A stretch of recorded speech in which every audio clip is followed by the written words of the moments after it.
বিএনপির স্বতন্ত্র প্রার্থীদেরকে এইভাবে ভোট করতে না দেওয়া, এই কনস্পিরেসি, এই ইলেকশন ইঞ্জিনিয়ারিং চলবে না।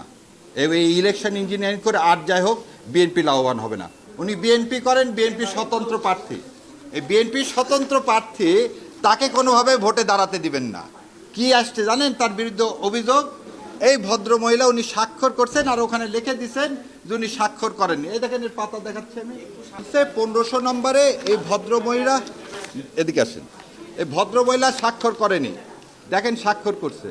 এবং আরও কি অবাক ব্যাপার, এই মামলায় আপনার প্রিজাইডিং অফিসার বলছে সবারটা ঠিক, একজনেরটা ঠিক না। আজকে হিয়ারিং করার সময় বিএনপির প্রার্থী এসে অপোজিশন দেয় তার স্বতন্ত্র বিএনপি প্রার্থী যাতে ইলেকশন করতে না পারে। সেজন্য আপনাদের মাধ্যমে বলতেছি সারা দেশবাসীকে, ভোট হচ্ছে একটা আমানত, এবং এইভাবে বিএনপির স্বতন্ত্র প্রার্থীদেরকে এইভাবে ভোট করতে না দেওয়া, এই কনস্পিরেসি, এই ইলেকশন ইঞ্জিনিয়ারিং চলবে না। এই ইলেকশন ইঞ্জিনিয়ারিং করে আর যাই হোক বিএনপি লাভবান হবে না। ধন্যবাদ আপনাদের সবাইকে।